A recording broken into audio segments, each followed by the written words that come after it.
Bismillahirrahmanirrahim. Jihya maniku jihya bukaki Allah na onan ni wite.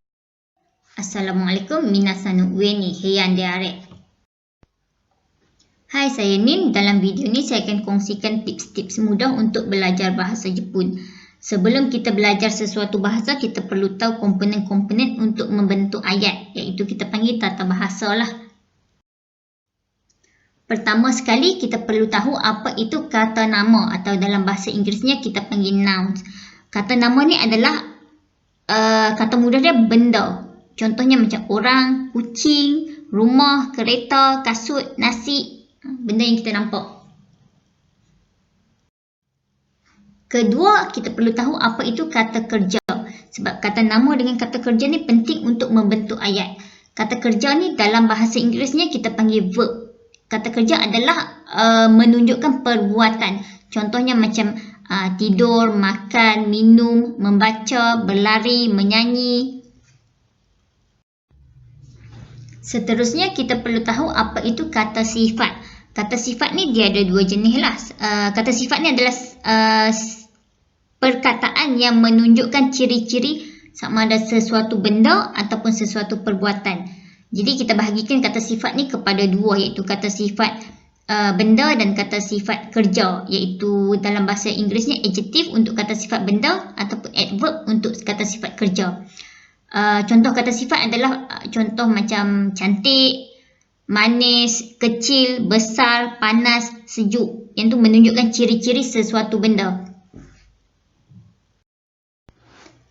Dalam tata bahasa juga kita perlu tahu apa itu subjek dan objek. Subjek dan objek ni dasar dia adalah kata nama, iaitu benda. Tapi bentuk dia yang berbeza. Subjek ni adalah orang kata fokus ayat. Dia boleh wujud dengan sendiri. Orang kata setiap ayat tu perlu ada subjek. Kalau objek pula dia adalah penerima perbuatan. Bila kita kata perbuatan ni, objek ni ayat dia mesti wujud dengan kata kerja. Kita bagi contoh lah. Contohnya macam kucing adalah haiwan. Kita pecahkan dekat sini kucing. Kucing ni adalah kata nama kan. Kata nama. Itu benda. Haiwan dekat sini pun haiwan adalah kata nama juga. Jadi dekat sini fokus ayat dekat sini kucing adalah haiwan. Kita nak menceritakan tentang kucing. Jadi kucing ni adalah subjek. Dekat sini pula contoh ayat kedua, kucing comel. Kucing adalah kata nama. Kat sini kita kata sifat kucing tu adalah comel. Jadi yang ni adalah kata sifat. Jadi fokus ayat dekat sini kita nak menceritakan pasal kucing, iaitu kucing adalah comel. Jadi kucing ni adalah subjek ayat kat sini. Kalau kita tengok ayat ketiga pula, kucing makan ikan. Kita pecahkan pula. Kucing adalah kata nama. Makan adalah kata kerja, iaitu perbuatan kan. Perbuatan kucing tu. Ikan ni adalah kata nama juga. Jadi kalau kita tengok dekat ayat ni, kucing makan ikan, kita menceritakan tentang kucing. Subjek utama dekat topik utama dekat ayat ni adalah kucing. Jadi kucing ni adalah subjek. Makan ikan. Jadi kita tengok kat sini, makan ni, perbuatan makan ni dilakukan ke atas ikan. Siapa yang kena makan? Ikan. Jadi ikan ni adalah penerima perbuatan. Kita panggil sebagai objek.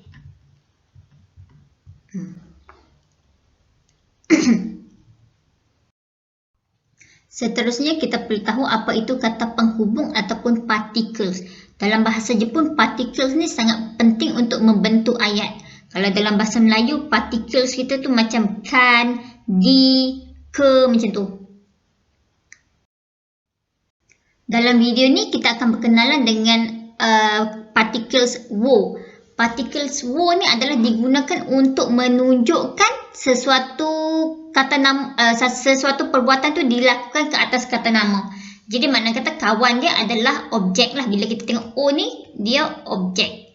Jadi cara nak membentuk sesuatu ayat tu menggunakan wo adalah kata nama, iaitu objek, tambah dengan wo, tambah dengan kata kerja.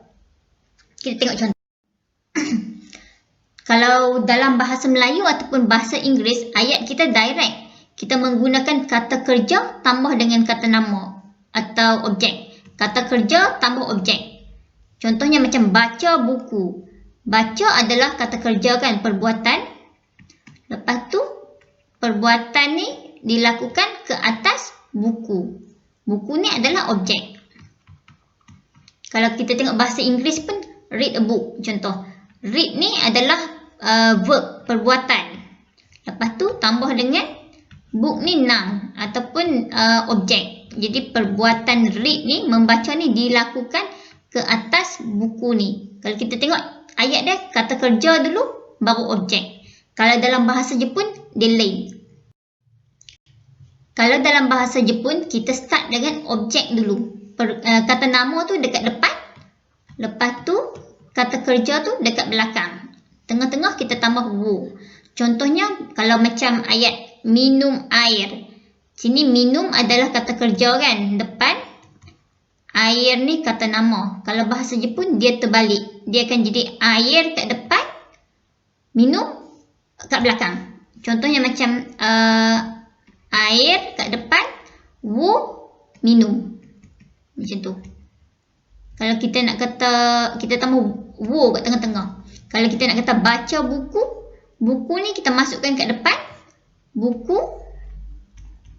tambah wo, lepas tu perbuatan dia dekat belakang, baca. Jadi buku wo baca. Tengok contoh lagi. Kalau macam kita nak buat ayat makan nasi, iaitu makan adalah perbuatan, kata kerja. Perbuatan ni dilakukan ke atas nasi, iaitu nasi ni yang menerima perbuatan makan tu. Jadi nasi ni adalah objek. Jadi kalau dalam bahasa Inggerisnya kita kata eat perbuatan, rice nouns kan. Bahasa Jepun terbalik. Kita identify dulu apa yang mana satu objek, yang mana satu kata kerja. Jadi sini nasi adalah objek. Kita bubuh nasi. Lepas tu dia punya particles adalah wo. Ingat nak objek dia kena ada dengan wo. Lepas tu kita bubuhkan kata kerja kat belakang, iaitu makan. Jadi ayat dia jadi nasi wo makan, iaitu makan nasi. Nasi dalam bahasa Jepun adalah gohan. Jadi makan adalah taberu. Jadi ayat dia gohan wo taberu. Contoh lain adalah nyanyi lagu. Contoh kata. Okay, nyanyi ni adalah, menyanyi ni adalah perbuatan kan, kata kerja. Dan kata kerja ni dilakukan ke atas lagu. Jadi lagu ni adalah objek. Kalau ayat dalam bahasa Inggerisnya, sing a song. Sing adalah verb, song adalah noun ataupun objek. Kalau bahasa Jepunnya, kita terbalikkan. Letakkan objek dekat depan. Jadi lagu. Lepas tu, dia punya kata kerja ni dekat belakang. Itu nyanyi. Tengah-tengah kita tambah wo. Jadi lagu wo nyanyi. Dalam bahasa Jepun, lagu adalah uta. Nyanyi adalah utau. Ini perbuatan. Jadi tambah wo tengah-tengah. Utau, utau. Contoh lain adalah tulis surat. Tulis adalah perbuatan, iaitu kata kerja. Jadi perbuatan menulis ni dilakukan ke atas surat. Di mana surat ni adalah kata nama. Jadi bila dia menerima perbuatan, dia adalah objek. Kalau kita buat dalam ayat bahasa Inggeris, kita kata write a letter. Contoh. Jadi write ni adalah verb. Letter ni sebab dia receive perbuatan tu, jadi dia adalah objek. Kalau bahasa Jepun, kita terbalikkan kata nama ataupun objek kat depan kan. Jadi surat. Surat, lepas tu perbuatan dia adalah tulis. Tengah-tengah kita just tambah wo. Jadi surat wo tulis. Kalau dalam bahasa Jepunnya, surat adalah tegami. Tulis adalah kaku. Jadi ayat penuh dia tegami wo kaku. Senang tak?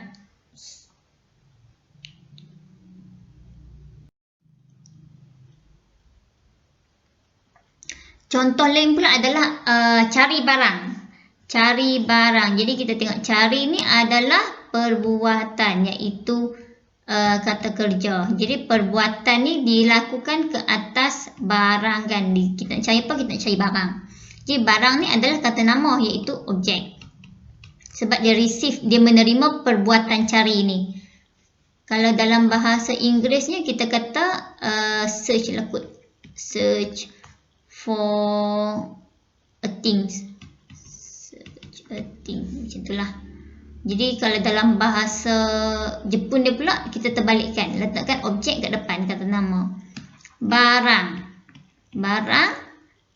Kata kerja dekat belakang. Cari. Jadi kita just tambah wo. Sebab barang ni adalah perbuatan kan. Objek.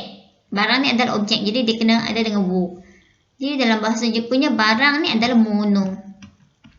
Mono cari adalah sagasu. Jadi mono wo sagasu.